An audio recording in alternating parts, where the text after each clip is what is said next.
to a meat forest. That sounds like a fairy tale of a meat forest.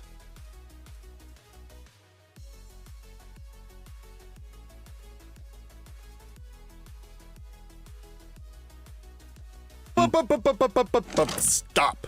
My penis can only get so erect.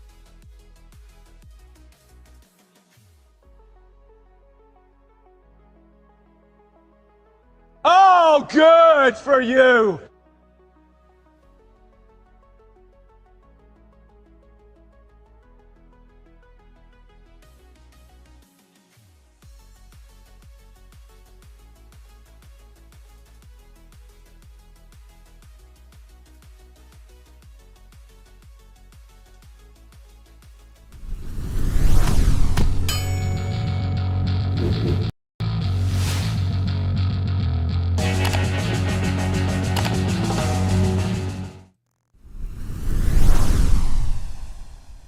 Ooh, welcome to the CommanderSmiths. I was going to say welcome to the meat forest because I had a button before. Welcome to CommanderSmiths. It's been a little bit. Can you redo that? I don't. It's a rhythm thing. I don't actually know what I'm saying. Welcome to the CommanderSmiths. We are the CommanderSmiths. I'm Adam Smith. And I'm Lowry Smith. Don't worry. We're cousins. I was totally just like, whoa, I don't remember what I say next. You can tell it's been a little bit. Problematic. Problematic. This is episode 364, and it's been a little bit since I've seen you. I've been gone for, well, I guess a week and change, kind of. Oh, good for you! I thank you. Yeah, I was in Vail in Colorado, and then we went to the cabin this last weekend. So yeah, it's been there's been things that happen, man. Like while I was gone with this commander bracket stuff, which is Yes. That's what we're gonna do today. Hey. That's a good. That was a perfect segue, by the way. Yeah. So what are we doing today, Lowry? They have come out with the bracket system that they said that they were going to work on, and it is a 1 through 5 system. They have descriptions of everything. So we're going to be doing that. They said they will be unbanning some cards in April announcement. So we will kind of discuss a little bit of what we think could be unbanned. They have introduced something called game changers. We'll talk about the list that they have produced for that. And that kind of tells you what your power level of your deck is. And so it kind of helps you gauge where your decks are. It's interesting. We'll talk about that when we get to there, because and also if you use any of the deck online things like Moxfield and stuff like that, they rank it for you. Yeah. You don't have to think too hard. So, but that also, if you are trying to power up or down your deck, it's probably just add more game changers or take out game changers. It's interesting because that's it, and then Stump at the end. Yep, and Dadpool Dragon is also our stumper. What I was gonna say with the game changers is like the brackets it feels like solely based on the game changers in a way, but we'll get to that when we get to it. It's not solely. I know there's other parts to it, but the lower levels at least are based on that. But okay, so yeah, we got that. We're gonna go through that. We do have a new patron, so we got to hit up this guy, Mr. Zach Sawyer. Welcome to a meat forest. That sounds like a fairy tale of a meat forest. Thank you for becoming a patron. And I think did he get into the Discord already? I know he got the link and all that stuff. I haven't seen him on there yet, but. I don't think so. Not yet. Okay, so he has a link. I haven't seen the wiener chopping Axeman in a little bit. That's normally we got to see the way you only know that if you're in the Discord, right? Wiener chopping down when we get a new member. So you guys can become that's one way to support us. I'm gonna go through our tags really quick. That's a financial way to support us. $1 gets you into the Discord. $5 gets you proxies each month if you so choose. The higher you move up on that, the higher you can get these like foil proxies, which is the new foil. This is my son's art of Inkmoth Nexus, and this is the prize we'll be giving away with Stump the Smith for the level 1. But yeah, so that's one way you guys can support us, but you also get some stuff, art from us as well for proxies and all that. Another way you can financially support us is donate on the live streams. We do have raffles going on right now. So the raffle we have is at $50. We got to hit 140. And you get a Chrome Mox foil. We will draw the name. Chance at a chance. gold box Yes. foil. Yes, chance. Sorry. So every $1 that you donate is one ticket for that, one chance to win. So up to 140 chances, and we'll draw the name. So we did the Great Henge before, and then once we hit that, we also take a Malort shot. So we've calmed down the Malorts a little bit. I'll tell you this. When we hit this, I haven't talked to you about this yet, but I think I have a really cool one for the next giveaway. So the faster we get to this, the next one will get started right away. So donate there. That's one way you guys can support. Everything that kind of goes in, besides the raffle stuff, everything you guys donate goes right back into the show. Either, you know, cameras for the videos or prizes or whatever. Everything we do, everything you guys give us goes right back into things. So what is another way? Oh, watch our stuff on YouTube. That's another way you guys can support the show. If you have friends, tell them about us. That'd be sweet. Just, hey, this is CommanderSmiths. That'd be really sweet of you. Like one of the nicest things anybody'd ever do for us. Yeah, just tell your buddy, tell another buddy, and then just, you know, it spreads and it's cool. So that's another way you guys can support us. Okay. And I don't know, it's been a while since I've done this, so I don't want to be doing, what is it? Stained? Just rusty. Yeah, That's all I don't right. remember all the, That's other just ways. working out the kinks or working in kinks, whatever you want to do. I Yeah, don't know. and if you need to contact Did you us, pick up some kinks? the best way to do it is to message us on the Discord. If you're not a part of the Discord, you can email us at CommanderSmiths@gmail.com. Okay. Oh, I know the other thing. Freaking the Smith swag stuff. Not the t-shirts right now, but the mugs, the eBay where you can buy our mugs. These are Yeti mugs, 22-ounce ones. Freaking awesome. You can go on eBay. It's linked below on the video, or if you're listening to the audio version of this podcast, you can get those as well. So that helps us out, and they're freaking sweet. I mean, this is at price. This is what it costs to get a Yeti mug for this size. So thanks to Quinn for hooking us up on getting all that done. All right, let's move on to stuff. Okay, so I was in Vail, did some good for you snowboarding. It was great. I'm old at this point, so I chose to only go 2 days purposely, and it was a perfect amount because it was. You were done after that? It was tough. So I had to like take a break in the middle of it. So we got done with the first day, and I couldn't finish when we were going down the mountain to be done. I had to take the gondola down because I started cramping up on my right leg, and I was just like, all right, I got to do whatever. And then I looked at the forecast and it was like, oh, we're going to get like 6 inches of snow in 2 days. So I skipped the next day, which is good because I was hurting overnight. And then I got to ski in like 4 to 6 inches of powder, which was, man, I know you haven't been skiing in a while, but what, been like a long time. We don't get that in Minnesota powder. Like it's always man-made stuff or whatever, you know, we get snowstorms. But when you get out west and you get powder, it's exhausting, but it was a shit ton of fun. So good times. I got to go to a what is it? Not a smoke shop. What are they called? A dispensary. Jesus. And I got you know the people that handle the marijuana, they're called bud tenders, which is kind of cool. I don't know why I thought that was amusing. But it's interesting. Yeah, they're friendly. It's interesting because they take your ID to get in to where they like. There's a shop. It's like a front. Yeah. So like all the stuff. Have you been in one before? Yeah, man. Look at me, in Vegas. Pothead.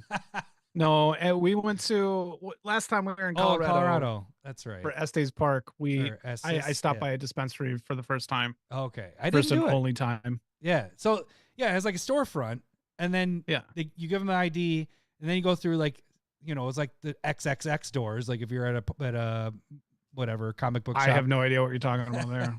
And then when you get in there, they take your ID again, and then they have a specific person, your bud tender, that helps you out. It's really, I kind of remember that. Yeah, it's really weird because I was just like, he's like, what do you want to whatever, and I'm like, I don't know. I was like, I only take my gummies that I get from Washington, so I have no idea what to do here. And he's like, well, do you want fast acting gummies? Blah, blah, blah, whatever. So went through that whole process. That's a lot nicer because I feel like mine, I was like, I have no idea. Like, what should I be doing? And they're like, I don't know. What do you want to do? I was like, I don't know. What can I do? I will say I thought, and because I didn't want to smoke anything, because smoking it really affects me. Gummies are like, I'm used to that stuff now. Okay. So I think my options were limited, and it was interesting because they had the drinks, but it's the same drinks we can get here. So I was like, well, that's no different. I was like, okay, Right. well, I'll get some, but I was hoping to get different kind, like stuff from, I don't know. It's Keef, Keef was the brand, and it hits pretty hard, Okay. but I've had it here, so it was no different. But they had fast acting gummies, because normally when I take my gummy, it takes like an hour and a half to kick in. These were like, Yeah. it was advertised as It was 5 like Pepsid AC, but weed. right. But they're advertised as 5 to 15 minutes, and it wasn't 5 to 15 minutes. I mean, that was probably 45 minutes before they kicked in, but whatever. It did its Oh. thing. They're pretty strong. Well, that'd be disappointing though. Yeah. So, well, the funny thing is this is weed talk right here, all this. Trombley took one, and then he's like, oh, it says 5 to 15 minutes. And he waited 45, and he's like, man, this isn't doing shit. I'm going to take another one. So he popped it. And Oh, no. I'm not kidding. 2 minutes later, he's like, oh shit, I'm feeling it. So I was like, all right, buckle up, buddy. You're in for a ride. So he just started like on a giggle train, because he was just like, I can't believe I just took another one after, it was, I'm not exaggerating. It was 2 minutes, and he was like, oh, damn it. I have the munchies. Shit, I'm in for a ride. So it was a lot of fun. I will say cabin. So today, I told this before the cast to you, but I didn't tell you what happened. I said I'm a little tired today. No. So, repairs and stuff, we do that with our rentals and whatever.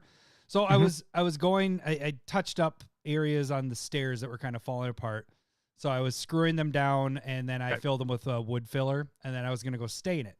Well, dumbass me, I have the stain can in my hand, and I'm walking and popping the top off as I'm doing it.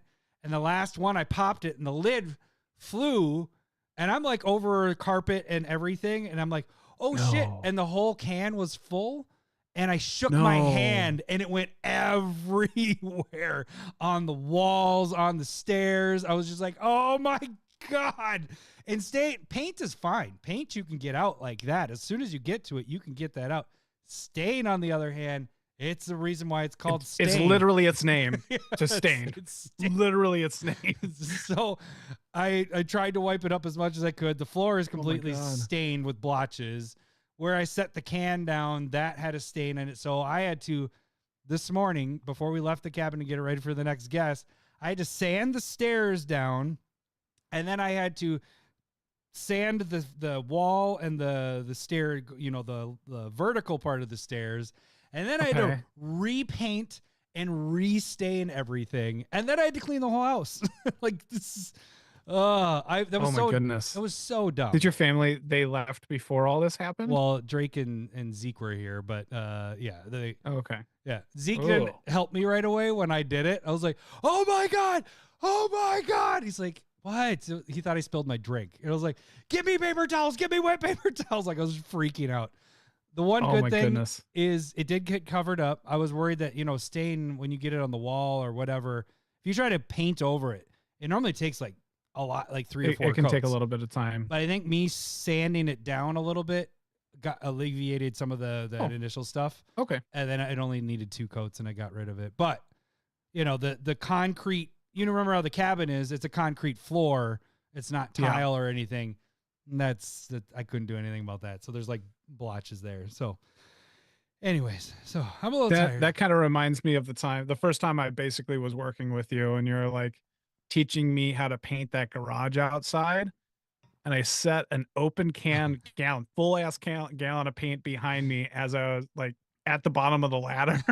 And I basically kicked it over on the concrete, like, driveway part. Was that? And you're like, what are you doing? I was like, I don't know.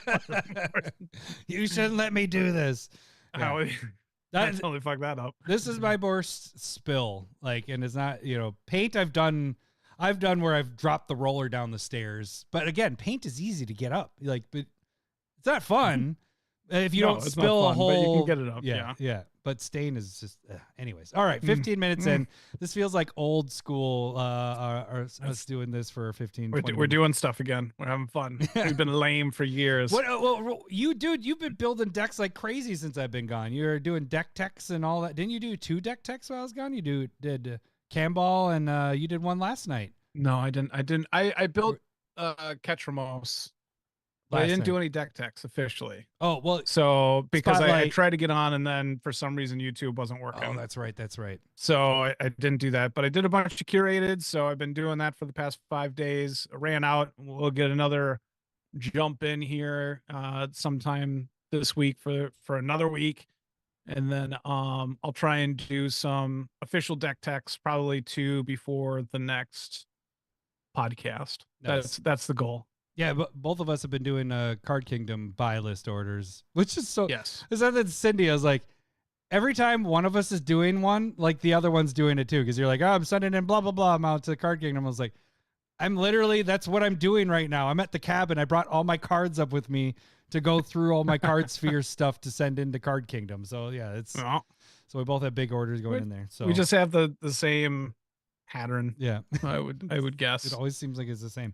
All right, let's get into it. What do we want to talk about first? It was the 5. So we're gonna jump. Do we want to do the brackets? Yeah, let's get to the right. brackets, and that is on this one. All right. So, whoa, a little delayed there for me. So we have the 5 brackets. Really, we're not going to break down all the really big details of what they released and all that. We're just going to kind of go through each bracket and then kind of just discuss on what we feel about it. So we have the 5 brackets. The weakest being 1, the highest being 5, which is CEDH. Basically, 1 is interesting. So 1 is, it's called Exhibition, and it says your ultra casual commander deck. There's no mass land denial or extra turns. No 2-card infinite combos. Get the fuck out of here, Cole. What are you doing with this Hashtag Team Team Force Swap. You bastards. Let me get back to my buttons. Hey, Get the fuck out! we love pushing your buttons. And no game changers from the game changer list. So we have 40 cards in that game changer list, and then 2 of them say the checkmark few tutors, whatever. So there is no limit to that. You could, it says use few tutors. I don't know if they have actually a number to that. This is like in the category wise, this is lower than what the would you pre-cons, consider a few tutors? 3? I guess. Maybe. In an exhibition version, a few tutors probably should be 3 because 2 is a couple. Yeah. Right. Oh yeah. Couple tutors. Few tutors. Couple tutors would be 2. Yeah. So 3. Let's Few just tutors should be 3. Well, let's just go with that. So, okay. Well, where do we classify this exhibition area? Like, this is less than precons. Precons have gotten Right. pretty good over the years. Exhibition is just like doing your jank stuff. Like, if you're trying to do, what would you think that's like more, what, popper?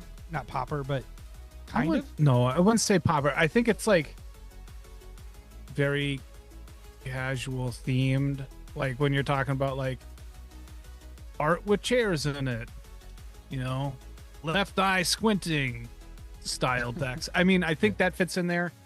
Hey, I think you should probably be putting first time players or like first year players or first 2 years, and Yeah. I think they're leaving that out a little bit Into the exhibition area. like it. This is definitely where newer players should probably just be fitting in because number one, they don't really know how to play the game. Right. They're needing a lot of help. It's hard to build decks. Mhm. You know what I mean? And so they can buy a 2 and accidentally make it a 1. And they could buy a 2 and play it like a 1. And so I'd probably put new players in this exhibition section.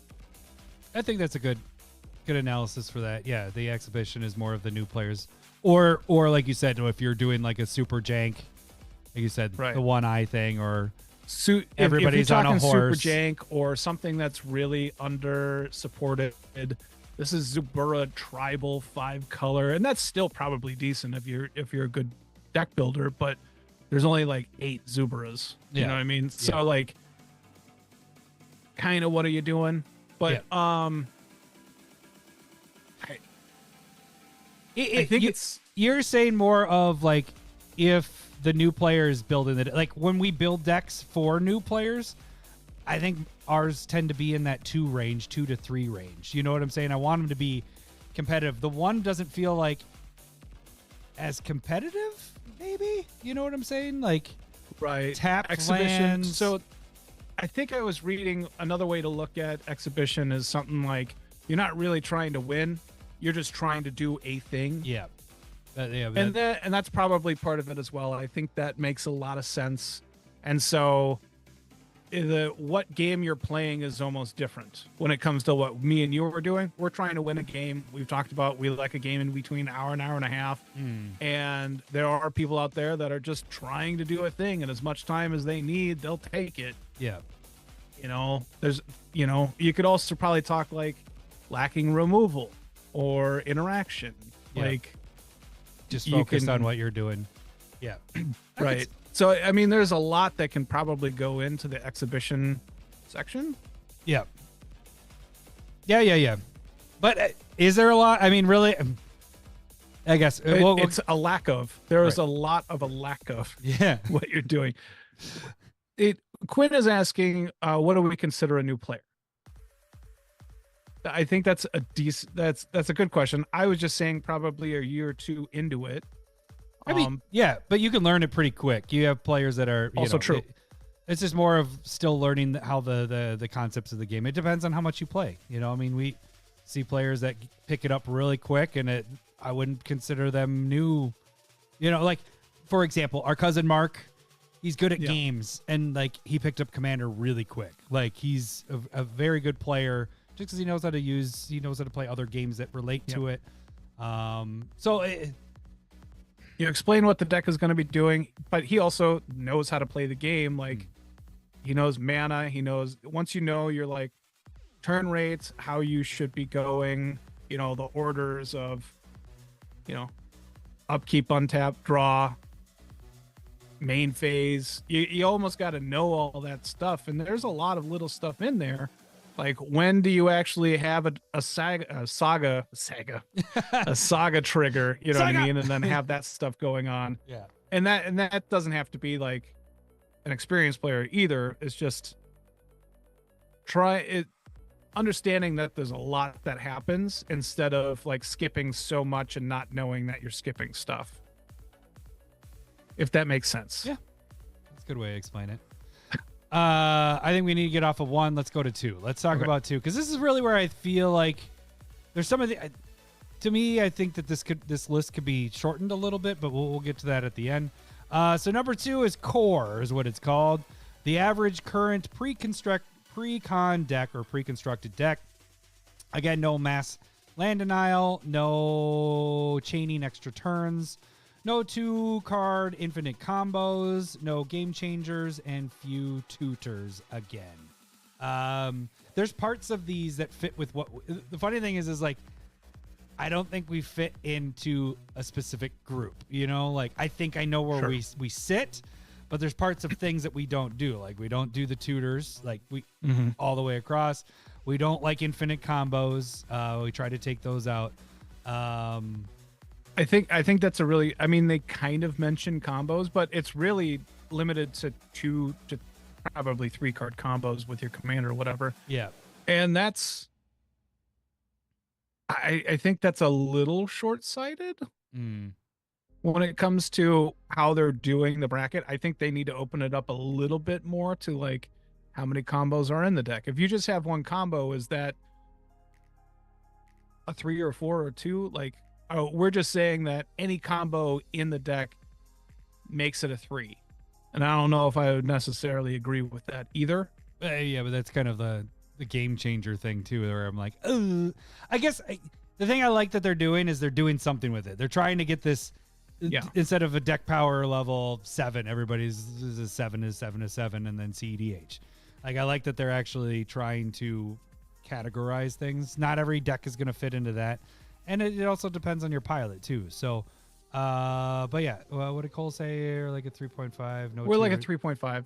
Yeah. Yeah, I think that's a good way of putting it. You notice where I put our logo right there? That's where I did it on purpose. I was like, this is where I think we're about right here. So we're like between the 3 and the 4. So that's kind of actually how I think we are. Okay, so is there anything more with core or the pre-constructed deck? I think it's so. I guess what is the difference between 1 and 2 here when it comes to their explanation in the bracket? It looks like they added, but I can't read it. They don't want extra turns in 1. In 2, you just can't chain the extra turns. Oh, okay. So no chaining extra turns in, and then the number 1 is no extra turns at all. So you don't have any cards. Yeah, that I can see that being a big difference there. Yeah. Yeah. So yeah, and this is gonna be weird because some of these just really just have one thing that changes with them. So then we move on to number 3, which is called upgraded. It says beyond the strength of an average pre-con deck, no mass land denial, no chaining extra turns, late game 2 card infinite combos, and then 3 So like high CMC stuff. Yeah, 3 game changer cards. This is where some of our decks on Mox Field most of our decks fell in the 3, and then there'll be a couple that fell in the 2, and then a handful or 2 handfuls of the 4s. So I'd probably say something like 75-80% of our decks fell at the 3 mark on Mox Field. Yeah. And then plus or minus on the others. I think what happens with the ones that hit 4 is just mainly because of the game changers, because we'll get into that list in a little bit, but Gaia's Cradle's in there, so like that's an automatic. There's not a lot of them, but there's stuff that we use in these, and I'm just kind of looking at ahead at the list there.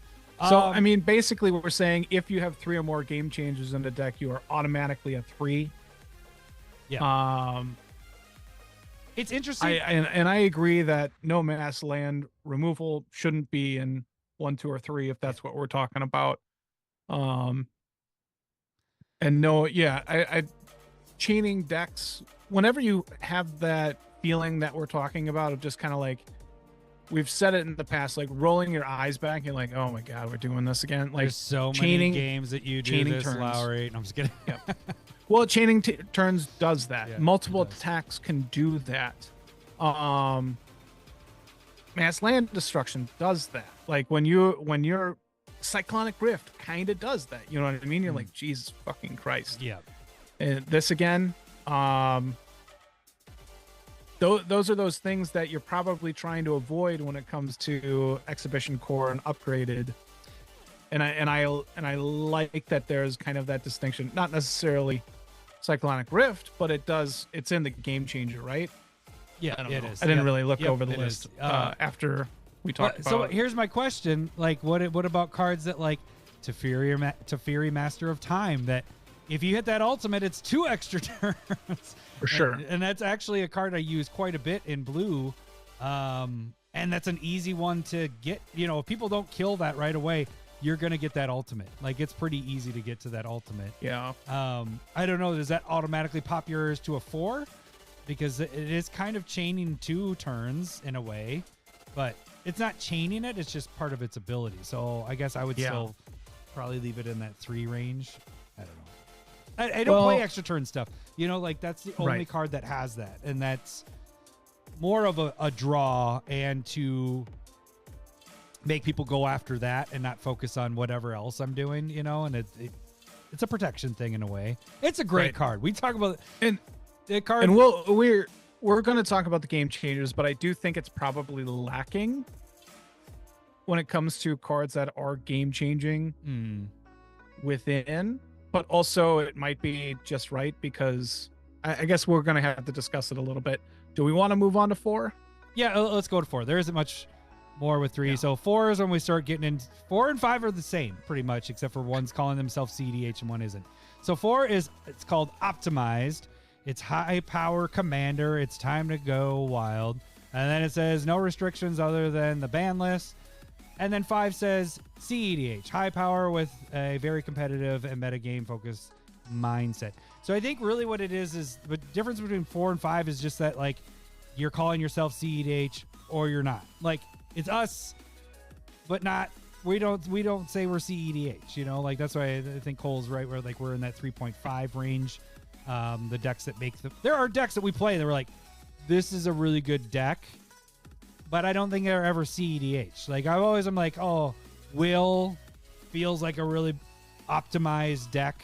Rowan That feels was like I think that was a 4, right? That was ranked as a 4. Yeah, Rowan and Will were both ranked as a 4 from Moxfield. It does seem like the difference here is they're stating essentially is CEDH is when you're in the meta, when you're in the this is good against this, is good against this, is good against this, and we do not care about that whatsoever. Right. We have no idea. We're not building a deck to try and beat. That's a good point. Something else. We're not, like whenever people ask what deck are you playing, we don't necessarily, unless it really does matter, where it's like, oh, I'm playing a deck that does this, and then the deck somebody's playing that's a complete opposite that doesn't allow you to play. That's the only time we change. But for the most part, it isn't like, oh, what are you going to play? It depends on what I'm going to play. Oh, you're playing that deck. Well, that I won't play. You know what I'm saying? Like, unless they're counteracting each other severely. That's the only like if it's going to create a bad game, we literally go away from it. Yeah. Whereas like CEDH is, yes, this is the matchup I wanted. Yeah. So I think that might be the difference. Yep. I think that's a really good way to explain the two. So, okay.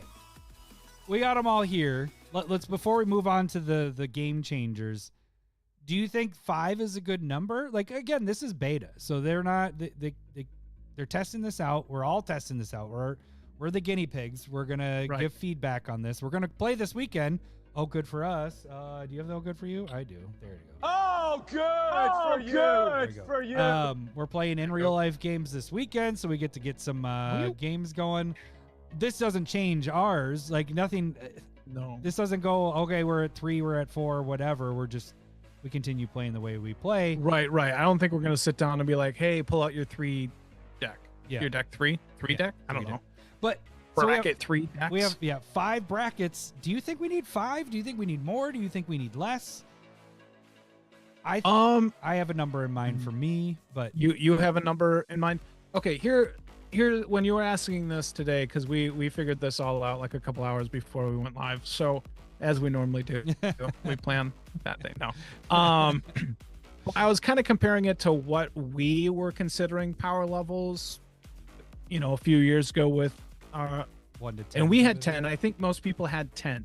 Yeah. Right. And it was almost like CEDH wasn't even there, and then anything below a precon was like 1, 2, and 3, and maybe 4. Yeah. And so that felt like a huge group where it was probably didn't have to be as nuanced. And then basically I think we put precon at 5. Like that's the middle of the road. It does decent. And then everything else was like very nuanced. I think we could do that, but for simplicity's sake, I think 5 is right. Okay. I mean, it could even be 3. That's where I was going. Think you could go. That's what I thought. I thought 3 is the number that feels, and we talked about that kind of before when they initially talked about doing this kind of thing. It just feels like 4 and 5 can be pushed together. Sure. And then that's kind of why I'm thinking 4, actually. Just pushing those two together. But I also think 3, like optimized deck, or that's optimized is number 4, but 3 is on its own, and then I feel like 2 and 1 can go together. I know pre-constructed decks are better than they over the years they've gotten better. They still though are clunky in a way. They can go off. It depends on the commander. It depends on what you're doing. So, but I still feel like it should be pre-con and under. So it's not like, is there really that big of a difference? Here's what I'm getting at. If you have a new player that built their own deck going against a pre-con, is there that big of a disparity between the two that you need to have them in 2 different brackets? It feels like those should be in the same thing.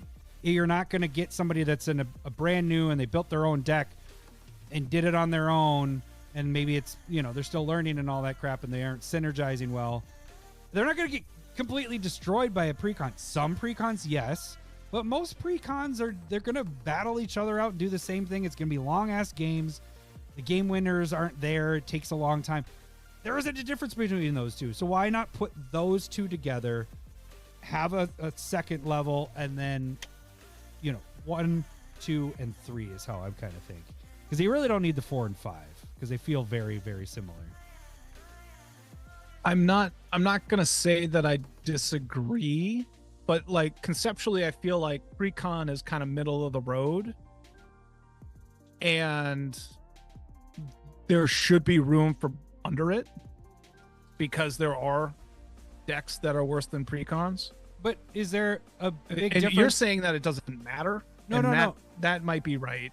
Yeah, I'm just saying when you sit down at a table, somebody being like, "Oh my God, you're playing a precon?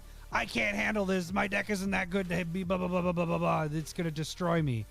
I feel like it probably will win more often than not because it's built probably better than what your janky stuff is doing. But if you're playing purposely jank, then just play against other jank. All I'm saying is. But you can do that. That's a sliding scale type thing. Any precon Right. sitting down with an upgraded has a chance, and they're like, "Oh, I'm not going to get destroyed." Da da da. So should we mix 2 and 3 together instead and leave 1 to be in the bad decks? I don't think so. No, I think there is a big enough difference. I'm just saying that We don't see the ones very much. Right. Let's say that like we don't see that very much. Even with the newer players, they'll borrow decks. Generally, if they are building decks in our group, they've been doing it at least for a little bit, and they're interested in getting invested into the game. To whereas, like, when we were first starting, like, Jake was building 4s. You were building 3 to 4s, and I was building like 1 to 2s. My decks were not nearly as good as precons. I was using standard cards. You know what I mean? Like there was a huge difference in how we were building our decks, and I would say if we only had 3, that I'd be a 1, you would have been a 2, and he would have been a 3. But I think there was more nuance, right? Well, yeah, but I guess what I'm getting at is there really that big of a difference between 1 and 2 that you sit down at a table that you can, that's the thing is like you're wanting this to be a fun game. Is it really one-sided enough that you need to have a second level where it's like, oh, no, I'm a 2. You need to be at this table because you're a 1. You know what I'm saying? Like, I feel like those games are still going to be very competitive. Right. But I think anywhere that you're at within this, because the number whatever is on either side of you is very playable. Right. But I guess what I'm getting at is look at the difference between 1 and 2. We have 1 change, right? It's just saying you can have extra turns, you just can't chain them, right? That's the only difference between 1 and 2. Right. We move over to 4 and 5. The only difference is the mindset. So it's like you have these little things that really don't matter, and you have a whole new bracket for it. It's like, it seems odd. So I'm like, why aren't we combining these? Because you really don't have much of a change on 1 and 2, and you just have a mindset change between 4 and 5. So it should be a 1, a 2, and a 3 is how I. So is what you would want is, like 1 would be precon and under worse. Yeah. And then middle are like people that are trying. Tune decks. And then number 3 is you're trying too hard. Is that's our range? Yes, that's of what we're doing. Good way to put it. Try hards. But I mean that kind of, I think that's a little bit of, if we're going to look at the problem that was happening beforehand where everybody showed up and they said that they had a 7, everybody's gonna have a 3 in this. Everybody's gonna have a 3. Yeah. Absolutely everybody. If they're like, I'm not playing CEDH, then it's a 3. Yeah. Right? It's a 2. It's whatever's gonna be in the middle. So we're still not solving the problem of everybody thinking that their power level is the same. Yeah. Yeah, I mean, I guess. So I don't know if I like the idea of 1, 2, and 3. I think most people would be like, that are saying the 7s, I'm somewhere in between. I'm a 3 and a 4. I'm somewhere in there. Yeah. I think we'll still probably have a lot in that range. But I think there's going to be people that are saying, I'm more like a 2-3, 2 to 3. And then also Moxfield and those other deck building sites are going to help out with gauging power levels as well. Yeah, right. You kind of talked me into it because the thing is people are going to they're not going to lump themselves. CEDH players are going to say they're a 5, and new players might say they're a 1, but everybody else is going to be like between a 2 and a 3, between a 3 and a 4, there isn't going to be a between a 4 and a 5. It's going to be, you're going to have these, like Cole said, the 3.5 is where we probably fall in. You're going to have this decimal system that's going to start happening. We're going to have a 2.5 or a 3.5, and I think that is going to happen a lot. Thank you, Ted. Do you think that Wizards should be creating these brackets, the decimal systems within it?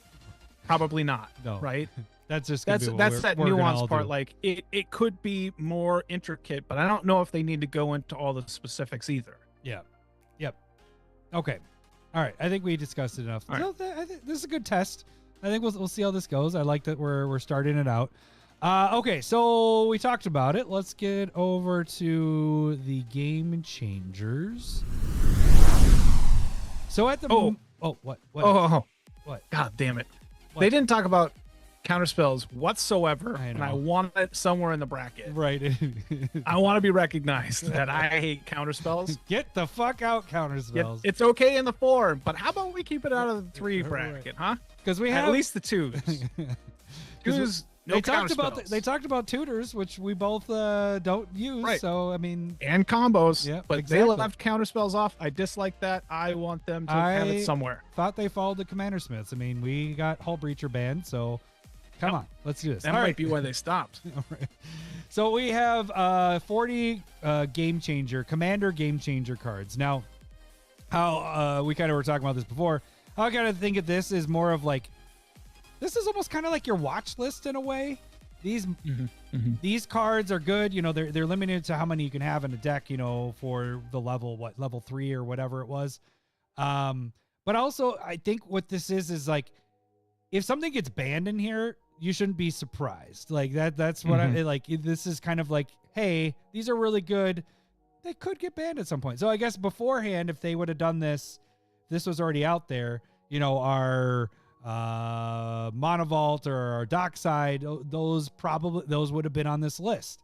And vice versa, if they did announce that they are going to unban cards, which we'll get into that in a little bit, in April, and if whatever gets unbanned will probably pop onto this list as well. So I don't think it should jump right into full on, can be in any format. They're going to jump right into here. So this list will continue to get bigger. Yep. Really quick on that. Do you think that's a good or bad thing? Is it going to be confusing to have multiple lists we got to look at? We got a ban list. Now we have a game changer list. We have these brackets. Like there's a lot of things that are going into Commander that newer players are going to have to be like, oh shit. Okay. So what do I have to look at? I got to make sure I don't have these cards all together, but then also I can't have too many of these if I'm playing at this level. You know what I'm saying? Like, is it getting to be a lot? I like it. I personally, before you answer, I like that we have game changers, but this list is probably going to get bigger and bigger and bigger as we go along. And so that's going to be interesting, because then are we adjusting our decks to fit into the levels? Yeah.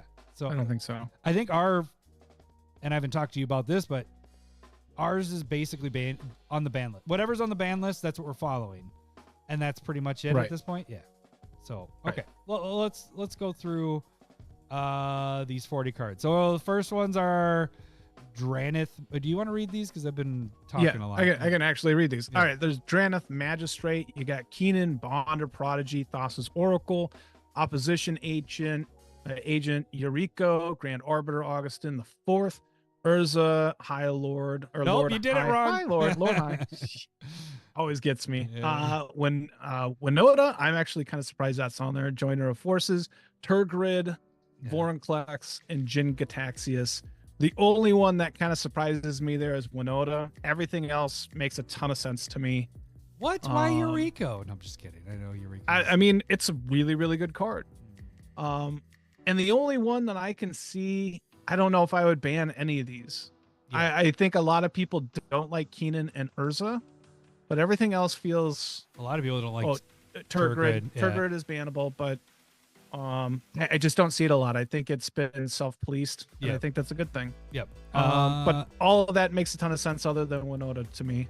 And I know it's good, but there's a ton of good commanders, right?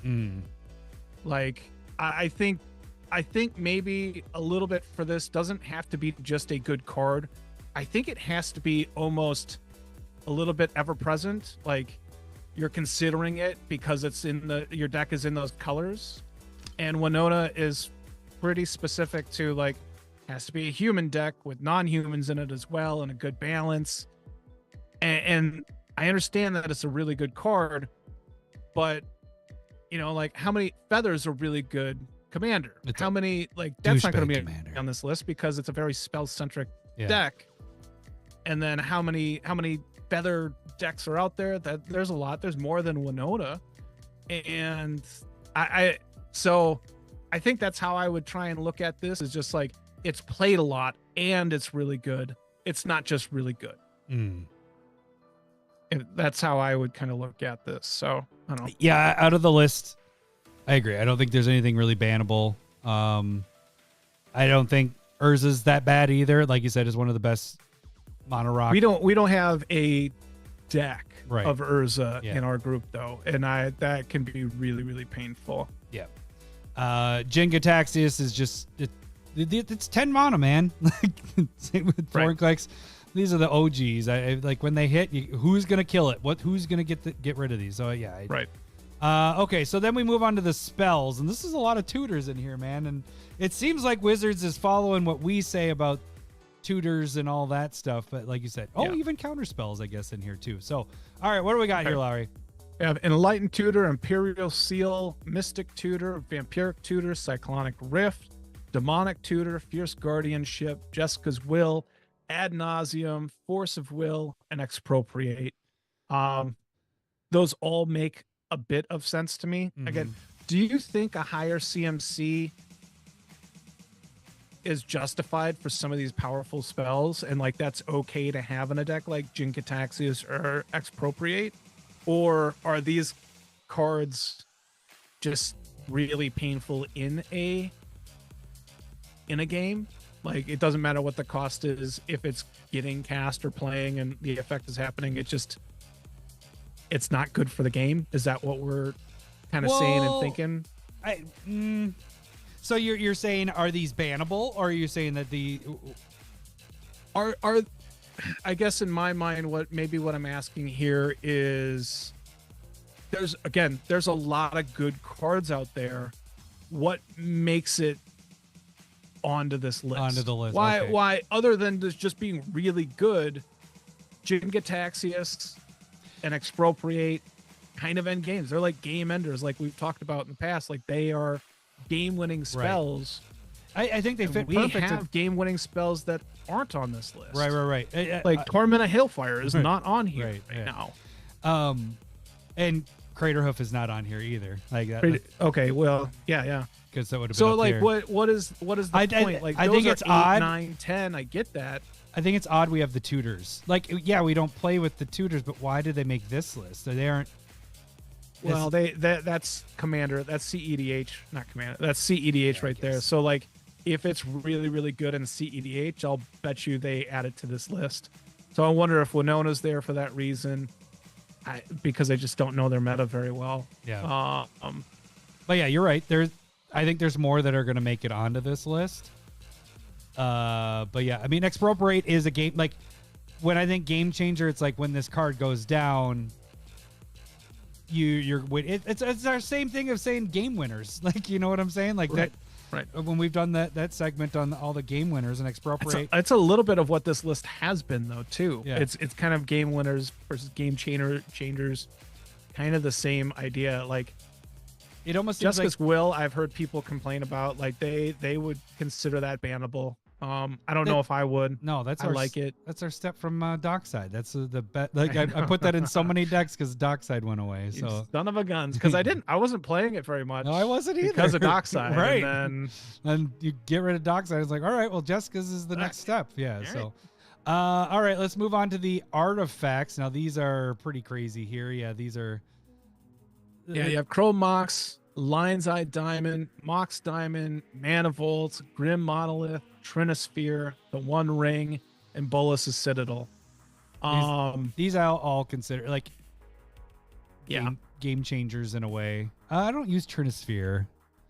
Sure, but that's one of those lockdown Yeah, pieces. yeah, And for like Urza. Yeah. One Ring. So I fucking love One Ring. I love the One Ring too. I think it is. That's one of those cards that's potentially bannable on this list, and maybe depends on which way they want to go with the fall bannings and moving it to April. What are they going to do? I don't know. What do we feel about Bolus's Citadel here, though? I agree that it's a game changer, but it's not really on any of the others levels. Right.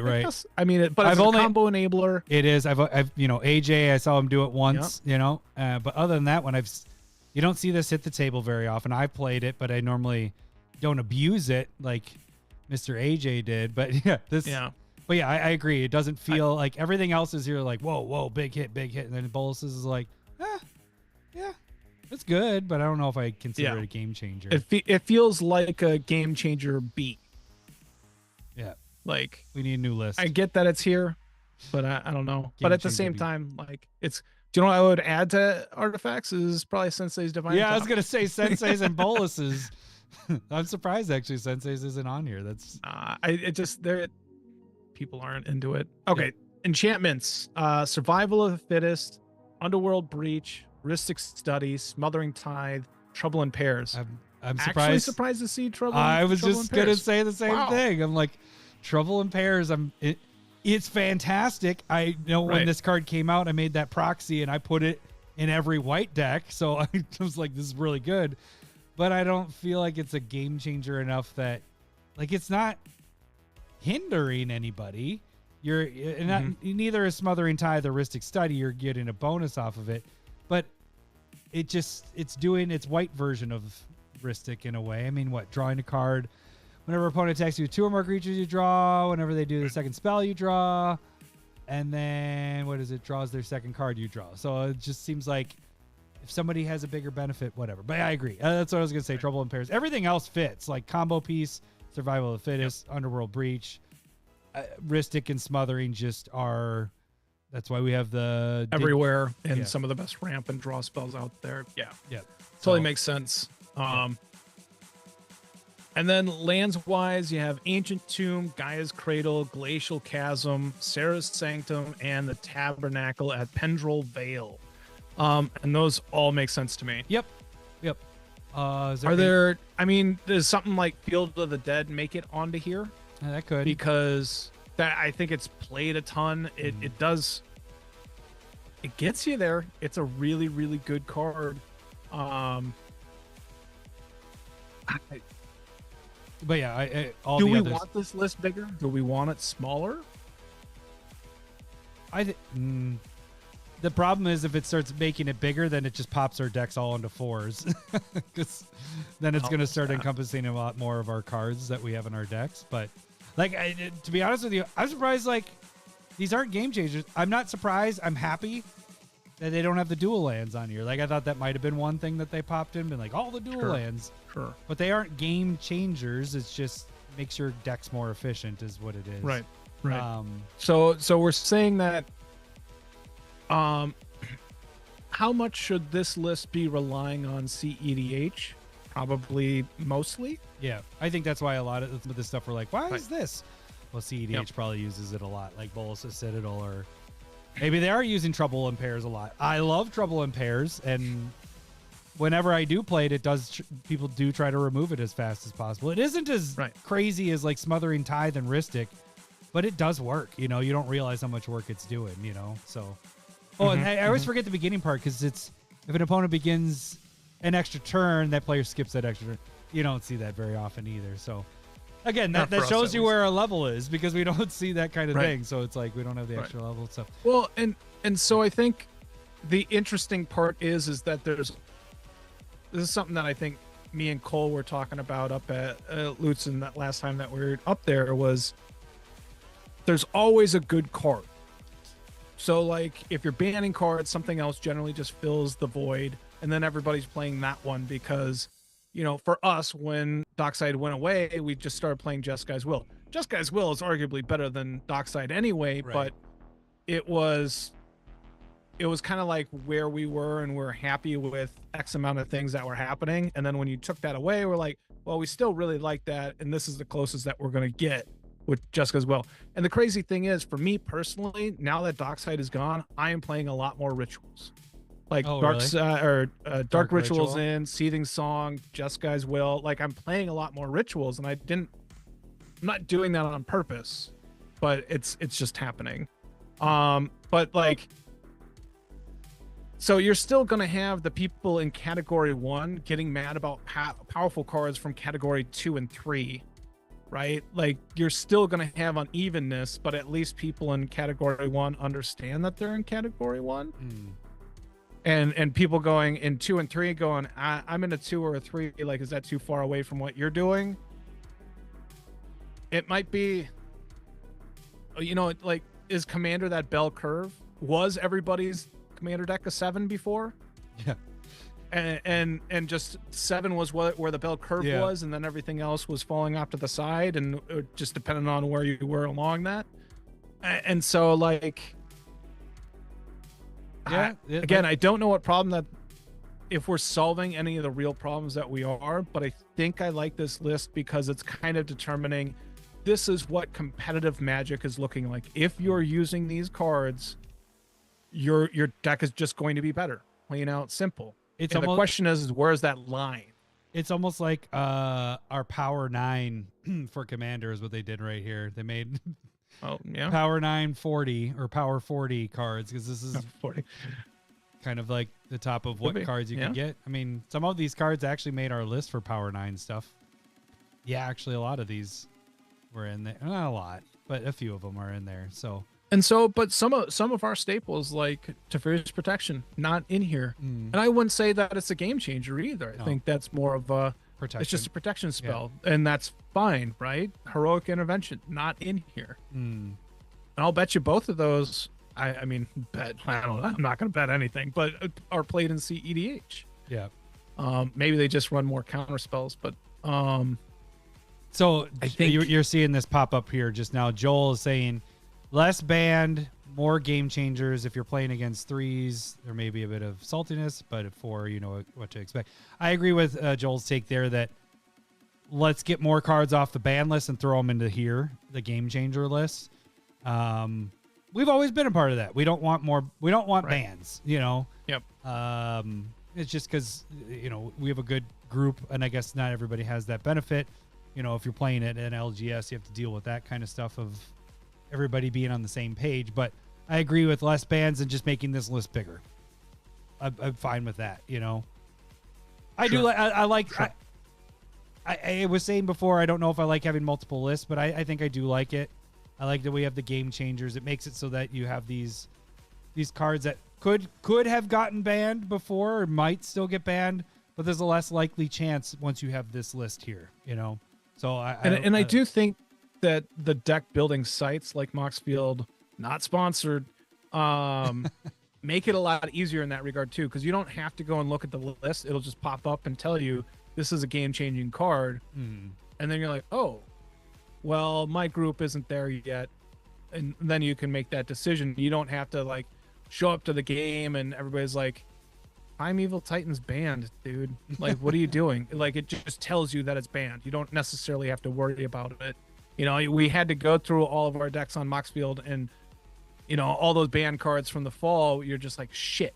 All right. I don't like that red around my card. I got to get rid of it now. And speaking of that, that's I'm going to pull that up. But Renshai says Teferi's Protection isn't played in CDH. That's surprising. But Heroic Intervention is played a bit. So at least they got one of them in there. But I'm surprised that or maybe it's more of Teferi's is 3 mana. Maybe. Or maybe it's more of I guess Heroic isn't being on the attack. But, you know, like Teferi's Protection, you check out. You know, you're not until your next Is Trouble in Pairs played a lot in CDH? Yeah, question mark. We can move on from this too. But speaking of what Lowry said, we're gonna go over to the ban cards. So now They talked about banning or unbanning some cards from Commander in April.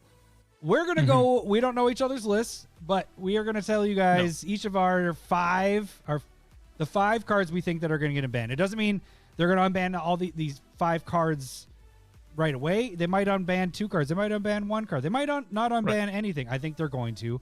But we're saying the first 5 that they unban, these are the ones that we feel will be there. So we are on the Moxfield side. As you can see what Lowry was talking about. These are the banned cards.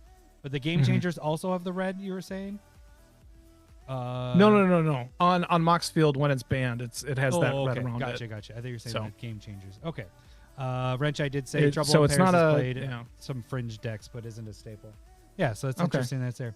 Okay, Lowry. So that feels like one of those things that we were talking about. Where is the line of a game changer? Is it just a CEDH thing? It doesn't seem like it is the only factor. It does feel like, because Smothering Tithe I don't think is a CEDH staple by any means either, but it is a high power casual card. And so it does seem like they're tossing some of those in at this point. And so Wrench, I said the thing I was thinking about Teferi's Protection is Teferi's takes you out of the game because you're not there. And what he's saying is you can't stop someone else from winning. So if you're Teferi's Protection out, somebody has a win the game type of thing or whatever, you can't stop it because you're not there. You can't cast any spells and all that. So that makes sense. All right. Lowry, I'm giving you the honors since you won the last tournament. You kind of keep the honors through all this. If I don't remember which one went last. So this is a hard list. I normally have like 7 or 8 so that I can choose if Adam steals from me, and that makes it less fun. We're allowing this one overlapping. Is a hard list for both of them. Yep. We are saying what we think has the most likely ability to become unbanned. Or doing a Fave 5 style, but still. I've been on this. I don't think my list has changed very much. We have done this episode quite a bit, so I think we're going to go a little fast. Episode 348 and 347, we did go through this. So not that long ago in the fall, we did do all the cards we gave an A, B, or C to. So, okay, Larry, go ahead.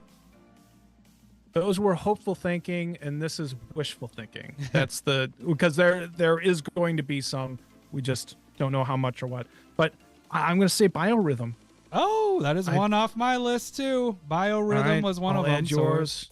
We crossed there. I agree with that. So it's a 8 mana sorcery. Each player's life total becomes the number of creatures he or she controls. It can kill people. Generally, I think it is a game changer for sure. Yeah. Like you cast this and things are happening. I don't think this was bannable. I'd like to play my foil copy. Yeah, no, it'd be exactly. Oh, good for you. Oh, good for you. Yeah, no, I think it's a fun one. I mean, like you said, it's 8 mana. You play it. It's making the game go really quick. Everybody's life is gonna go way down, and the game's getting out. Like you played a really cool card, and starting the new game, it's gonna kill probably the person that cast it. Probably dies. You know, if they don't kill people by casting it. So I think it's a really cool twist to the game. It doesn't. I feel like it wouldn't be feel bads. It's been banned for so long. I haven't played it in Commander. I think we had it before. I had it in a deck before Commander, like when we played. Been a while. Whatever we were playing. So I think it's time to at least be able to play around with it. Yep, I agree. What's yours? My number one overall pick, I think, that is going to get unbanned is like the first card is going to be unbanned is Jeweled Lotus. I think because that card isn't. We gotta go to artifacts. Where are we? Artifacts. There we go. It's not played it can't be played anywhere else. You know, I know we have that whatever format for the weird commander that no one plays that people claim that they play and they don't. So Jeweled Lotus, you know, the 0-drop sacrifice, add 3 mana of any color, spend this only to cast your commander. It's not a bad card. Like I know CDH loves it. I had access to this card with it being not banned before, and it was in a total of 2 decks. Like I have 30 decks. Sure. It was in 2 decks. And I know a lot of other people are like, well, I see it get abused a lot, and it's your dark ritual type of thing, but it's specific to your commander. Yeah, you can abuse it by bringing it back, but it's all one color. it's sacrificed. Maybe if it had it exiled, it'd be a little bit more fair. But I really don't feel that this is a bad card and should have been banned in the first place. Also, it has no other home. So that's my other thing is like, I feel like this is like their first one being like, we need to get this card because it doesn't belong anywhere else in this game. So I think this one's gonna get, I think this and I agree. I'm not going to say that it's a stealing, but my feeling is that they will unban at least one of the 3 from the fall bannings. Right. So be it Crypt, Lotus, or Dockside, I think at least one of those will get unbanned. I'm not going to guess, but I think your reasoning is good as any other. So and this is the face of what Commander Legends. Like you have a set that has like this on all the boxes of it. I know that's 2 years old at this point or a year and a half old, but still, like this is the face. Anyways, so all right, so that's my one of mine. So what is your next one? Let's see if we match 3 of 3. I'm gonna go with a card that I think is unjustly banned. It has a reserve list version that is almost better than it, and already legal, also legal. But I'm gonna go Gifts Ungiven. Oh, interesting. I did not have that one on my list. And so you basically get to go look for 2 and/or 4 cards, and then some of it gets put in the graveyard, and some of it goes to your hand.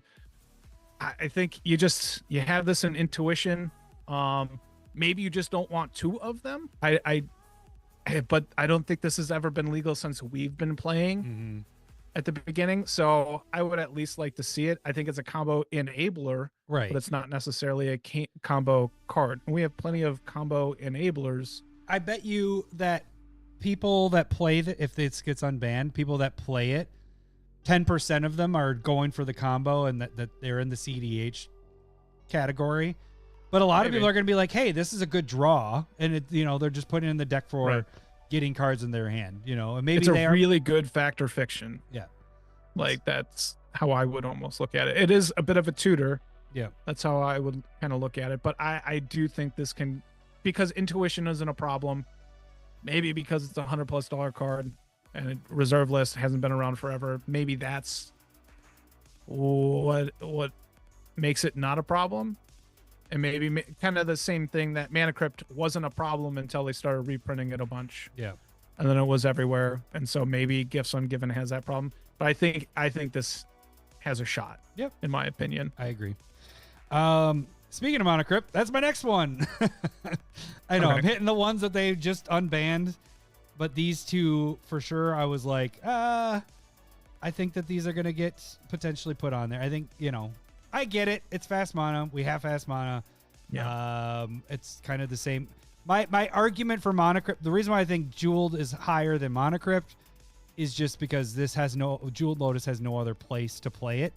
Mana Crypt is played in other formats, so it's a great card. I think eventually it does get unbanned. I don't know if it's the April unban, but I think it's going to be early on because Commander does play this card a lot. And again, it was in sets as a featured one, of one of the cards in it. So that same reasoning, Mana Crypt would be my next one. So, okay. Larry, what is your next one? I'm going to go with a creature, and a lot of people were upset about this one being banned within the last couple of years. I don't know if you... I'm going to go with Golos. That's what I was going to say. Pilgrim. Yep, Golos. Did you have it on your list? Nope, but I just knew that's where you were going with that. Oh, okay. When you started talking. I mean, I think a lot of people, when they banned this, a lot of people were like, what? Yeah. Why? Yep. Because again, you can't put this in every deck. It might go in every 5-color deck, but those are the decks that you can go in it. It opens up casual decks for your gate decks, your desert decks, your locust deck, anything that has land subtypes. That's a Golos deck, and it allows for all of the options to kind of be there. It's another 5-color commander. We need more of these guys.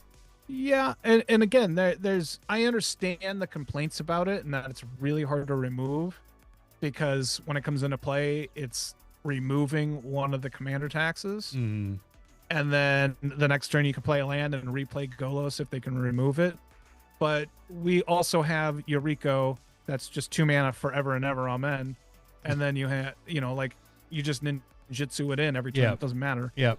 You have Derevi, that's 4 mana. Like, why? I just don't get why Golos is necessarily like a huge problem. Mm-hmm. I say that it's good. It's very good, but I don't think it deserves to be on a ban list. It's not Leovold. You know what I mean? Yeah. It's not what's that green blue bird that was just banned? That's on the list right there. Nadu. Yeah, it's not Nadu. Like, it's not Grizzlebrand. It's very clearly on a tier below. Why are you naming the These cards other that I'm cards. naming next? I'm just kidding. You only have 2 more options, I think. Yeah, no, I agree. So I think that one could get unbanned there too. yeah, All right, my next one is Emrakul. No, I'm just kidding. It's not Emrakul. best not be. That's a silly saying. My next one is going to be, and again, we've talked about this in episode 348 and 347, but I'm still about Sway of the Stars. If we have World of Fire. Okay. So Sway of the Stars, I think is, it's 10 mana to come out. Each player shuffles his or her hand, graveyard, and permanents he or she owns, and then draws 7 cards, and then your life total is 7. So it's similar idea-ish to Biorhythm. It's very similar to World Fire, which it puts your life at 1 and does a similar thing. I don't know why these both didn't get it. World Fire didn't take over, and now it's in every red deck. I have never seen anybody play that card yet, and it's been unbanned for 2 years plus at this point, right? So It's been a while, yeah. yeah. So I think Sway of the Stars could definitely catch an unban here coming up. So I can see that. I forget about that one. yeah. So For sure. I don't know if I'd even like if I look at the card and I'm like, I don't really want to play that. You're even right. If It's it was 10 unbanned. Like it's that 10 feels like mana. it should be unbanned then. Like, Yeah. be like I don't even like that. it's not good. Am I missing something? Like, Why is this banned in the first place? Yeah. All right, Larry, what is your last pick? We have 2 that overlapped. Are we going to get a third one? I'm gonna go with it's right across there. I knew you basically right from there. there. Yep, Yep. that's where you're Coalition going. Victory. That was it. 8 mana, 5 different colors, sorcery. You win the game if you control a land of each basic land type and a creature of each color. Those are stipulations. Those are 5 colors. You're not going to see it a lot. I understand that it's a win. You win the card game, but we have more and more of those. Yeah. Like back then, I want to say this was the only card that won you the game. Don't quote me on that, but there were not a lot of cards that said you win the game. Mm-hmm. And now we have a bunch of options, and they're not everywhere. Like, people choose to not really do that unless their deck is kind of doing that. It's not like the Commander deck Secret Lair that you win the game that has 8 different you win the games Right. in there. So I just don't think I don't think it's a problem. Yep. I agree. People are running on counter spells. There's a shit ton of counter spells that can be done. I think it could screw up our play group, but I think there's enough people out there that play like counter Or spells to deal removal. with If this. they cast this Right. and you remove one of those colored creatures, boom, Then it does fizzles. nothing. Yeah, they Yep. spent 8 mana for nothing. So There are more cards that will give you every land type nowadays. yes. Like, But the creature part is a little more difficult unless you have a 5-color creature. But that, again, you can remove that too. So, yeah, I Yeah. agree. It's 8 mana. And if you know that it's out there and you're like, oh, shit, you start looking for that. It's that same thing with Cyclonic Rift. If somebody says go and they have 7 mana open, you're like, well, we know what you have. Like, Real. we know what you have. Okay, so my last one, it's boring. It's, again, I'm going back to the ban list. I think Dockside makes it back in at some point for CEDH. I know. just all through. I It know. was just a terrible ban. Yeah. Undo it. Wipe it from it. All right. So that's mine. I I Okay. could have picked Nadu. No, I'm just kidding. Nadu is not even close to making You my could list. not have. But yeah, I mean, the Dockside, I think this one's the last one. I think this is towards, maybe not the last, but of my 5, it's my last one. There isn't anything else like that jumps out at me. I want Prime Time to be unbanned, but I don't think that will be. That was one I was like, can we do Wishes? Like, I want that to be unbanned, but yeah. So there's quite a few that I want to come back, but I'm not sure if they will. So Right. I just think I saw Hull Breacher Yeah. gaining some money. Yeah. And same thing with Primeval. There's been a lot of banned cards that people think are going to become unbanned. Yeah, prices started. I Going think up. Hull Breacher is even more unlikely than Primeval Titan. I don't think there's any chance Hull Breacher comes off. Yeah. Primeval Titan probably has a chance, not right away, No, I think they'll. but I can see it potentially played around with. It depends on how active they want to be with banning and unbanning as well. Yeah. Like if they're cool with like, hey, we're gonna toss this out for 6 months and then it has a probation, and if it gets wild, it can go. If they're willing to say stuff like that, I'm okay with a prime time unban. Mm-hmm. But if they're like, we're gonna unban this with no context, then I don't know if I like that, because it could be a problem. Right. I loved it, man. I played it for months I know after. you played it Played even it when when it was banned. banned. You told me it was banned. I'm I like, kept on going, that's I banned. love this You card. came back with a different deck. You still had it. You're like, oh, I haven't taken it out yet. You're like, you son of a bitch. Oh, Joel, I love No, Rufus. Rufellos. No. I loved that card. It was one of my favorites. Jesus, no. That was bonkers. Yeah, it is. That really was good. stupid, because it was unbanned Yeah. in the 99 Well, when they had a separate Yeah, 99. when they had a and- 99 at Commander. I was like, hey, Right. they brought it back. I can put it in my decks again. And then shortly after, It banned was again. fucking sick. It was so stupid. All right. That's it for the bracket stuff. That's it for what we think is unbanned. I want to hear what you guys think is actually going to get unbanned. So please put that in the comments below. I want to hear. Maybe we're missing something. Maybe you're like, and give a reasoning why you think it's going to get unbanned. If it wasn't one of the ones we put on our list. So, all right. Now we get into our last little bit here. We gotta get over to it, and we gotta. Oh, you got stumped. So Lowry, you get this. It's time for everyone's favorite game show. I know what it is. I just don't know the name. And that's totally true. Last week's episode, you knew what it was, just didn't know the name. All right, gang, if you guys don't know how this game works, I am going to read the flavor text of a card, and Laura's going to try to guess the card by asking yes or no questions. Every yes will hear this. Hello, boobies. Every no will hear this. Wrong, wrong, wrong, wrong. He gets up to 5 wrong guesses before he's considered stumped. He gets up to 3 clues if he can get everything about the card but can't get what the card name is. He'll get the initials of the card. If he still has a clue left over, he'll get a bonus clue. The card has to be in at least 10,000 EDH rec decks, and it needs to be 2 years or older. So from this date, it needs to be 2 years. So 2023, 2/18/2023. It needs to be older than that and in over 10,000 EDH rec decks. There's a lot of cards out there, so it shouldn't be hard to find. We're just trying to get things a little more recent. Give Lowry a little time to read flavor text. There's a lot of cards. We get a lot of sets, so he needs time to read There's a them. lot of cards. Every 3 weeks, we add a card to the ante. Currently, we have this foil proxy that my youngest son, helped me design. It is the Ink Moth Nexus. The little moth there and his cocoon and the branches, all the stuff that he drew, and I combined and made a thing here. So first level is the foil proxy. Second level, we add a card to the ante. If we get to the 3rd level, we haven't been there for months and months, but Mr. Ragavan, it is not on the ban list. It is not in the game changer list, but it is a sweet card right here. Thanks to Tommy Olson.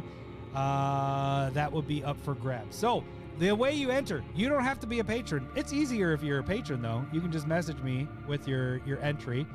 But if you're not a patron, you can email us at CommanderSmiths@gmail.com. Okay. I've eliminated chat. Lowry is going to get 20 minutes. Let's get that timer up. And here we go. Eliminated chat. They can play along. The old wizard's experiments destroyed the castle centuries ago. So why does some of the rubble look recent? The old wizard's experiments destroyed the castle centuries ago. So why does some of the rubble look recent? Really quick. Dadpool Dragon is our stumper. And this is round 41, week 1, and your record is 109 and 41. There we go. Got everything out there. All right, let's see if we can get this. Okay. Wizards. The old wizards makes me feel like it's blue and or red, because that's kind of the wizards' colors. Definitely not green or white. Black could be there, but I would probably put it at red and or blue. So is this color identity red and or blue? Wrong, wrong, wrong, wrong. So are we talking about the rubble in the castle, which potentially makes it like an artifact? There's something like that, but I would expect this to probably be something that is doing the destroying, not necessarily the destroyed. But let's go with first clue, please. The art features the ruins of a castle slowly being swallowed by an endless marsh. The art features the ruins of a castle slowly being swallowed by an endless marsh. All right. Well, the marsh probably puts us at color identity black. Castle centuries ago. So why does some of the rubble look recent?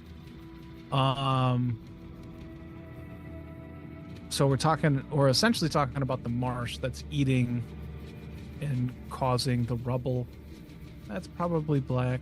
Probably a creature? Is this a permanent type spell?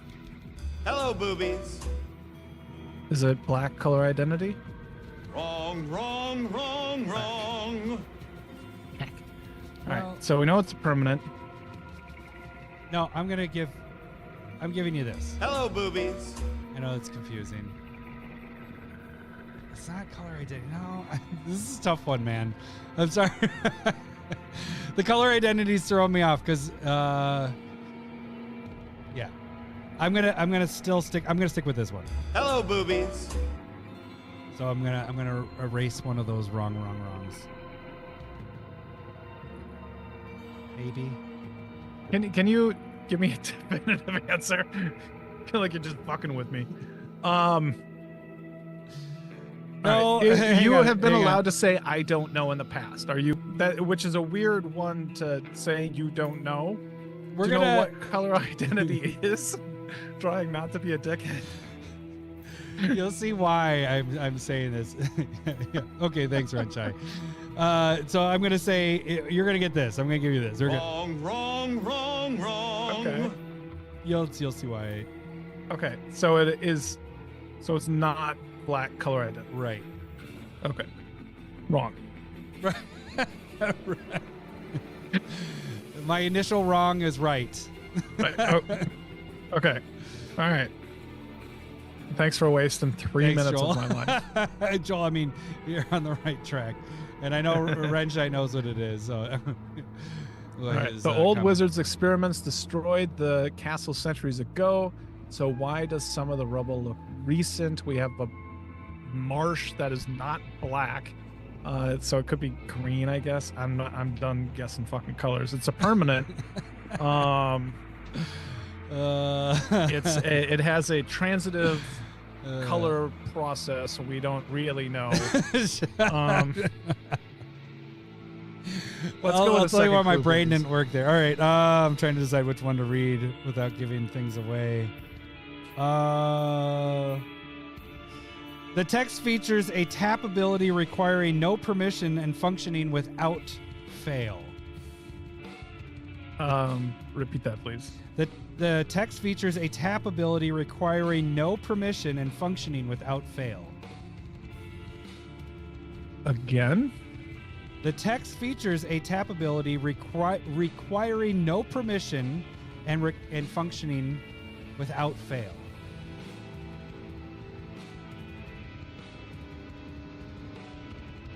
You're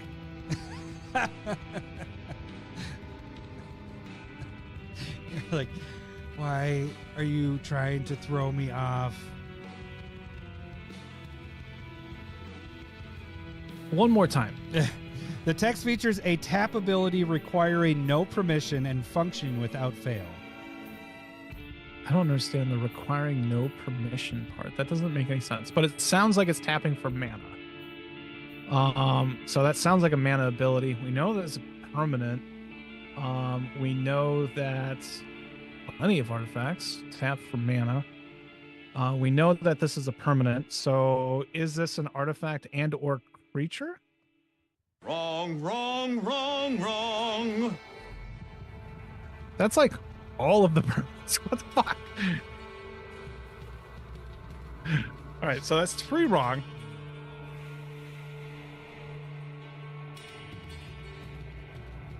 You need that third clue.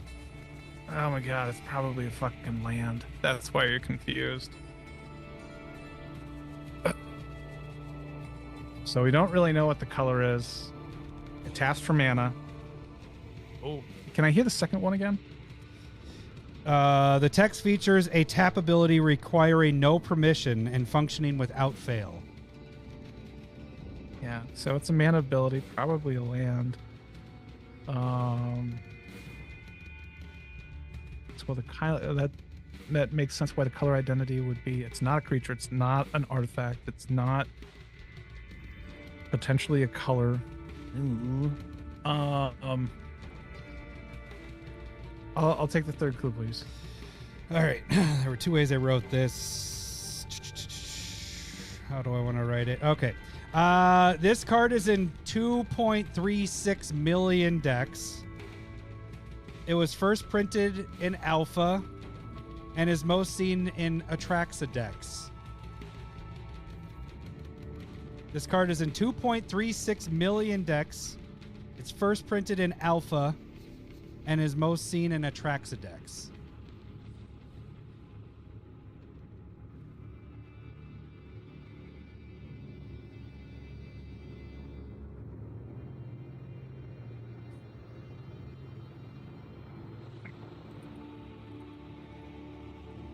I thought that would give it away. Okay. I mean, I'm glad you think I'm smart. Hey, I can't get color identity right with that. I was like, fuck, okay. Wait, yes, no, maybe, yes.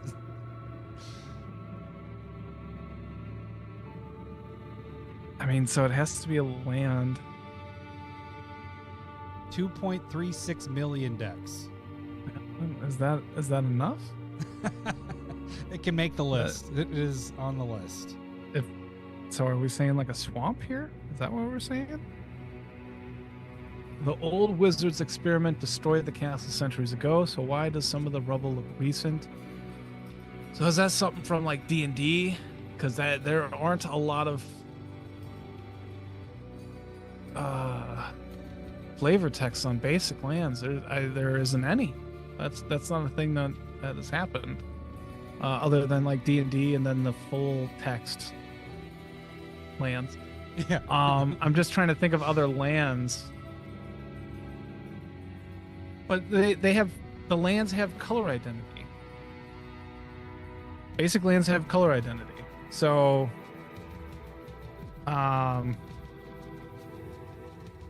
is it a land? Hello, boobies. That's why I flip back and forth. Lands have color identity. But Renshai said the other way. Lands definitely have Said it color technically identity. has no color identity. No. I know, and that's why I went back and forth with it, because our rules, how we discussed this before, was that if it taps for a certain color, or if it has that color in it, or no, sorry. Color identity is specifically talking about Right. mana 'Cause you symbols can only that are play, within the card. and that's why I switched back, and I was like, lands are colorless, but when I'm asking you normally, Right. color identity is... And that's where we haven't come across this for a while, because when we defined it, and that's why I gave you a, wait a second, it is color identity. Yeah, so it is color identity. Yeah. Am I still a no, for clarification's sake? No, you mean you'd be a yes. You had it right there. So I would be, yeah, okay. Yeah. So you Do don't I have get to two know of- which one I was right on? You don't remember which one you asked? I did it twice. The confusion part was with swamps. Oh, with the colors. Yeah. Yeah. So how many wrong do I have then? 2, 3? Two. Probably 3. Two. Is it a swamp? Hello, This boobies. is botched. Let me show you. Just making it harder, you sons of guns. No, that's why we haven't done it one for a little bit, and then I gave you a no because I was like, "There's nothing there," and then I was like, "No," because that's how we did it. Like even if we had when we did artifacts with the like green in it or whatever, his color identity green is what we were considering, right? Right. Yeah. Yeah. This was years ago where we discussed how we were breaking down these rules. So yeah, that's why I went back and I was like, oh shit, no, I think this is, you had it right with the black one. Yeah, so color identity is based off of the mana symbols that are in there, not inside brackets. Something like Extort Yeah, doesn't count doesn't for do black it. and white. Yeah. Like that's within the brackets. Yeah. And so color identity is based. That is what commander matters. And then lands are colorless, but you can't put a swamp into a green white deck. And that's where my head went. I was like, Right. oh, damn it. No, he does have, it is color identity black. So I'm sorry, Dadpool.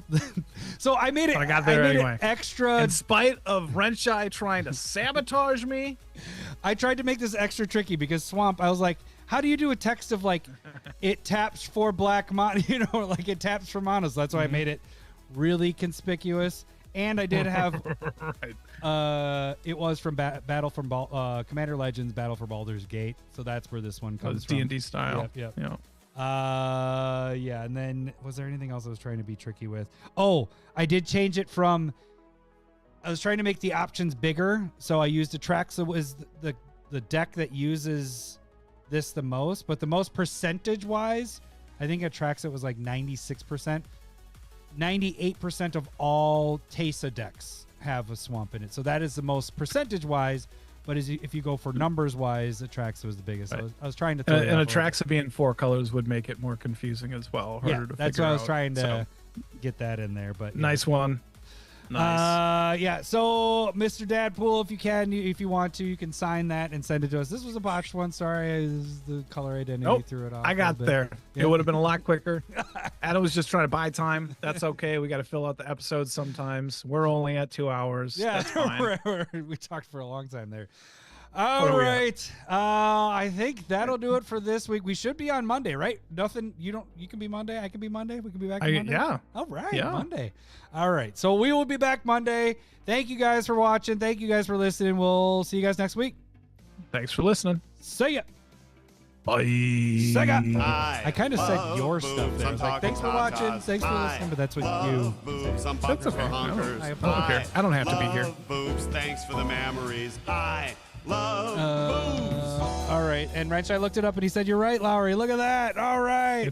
It's not often that I know more than Renshai.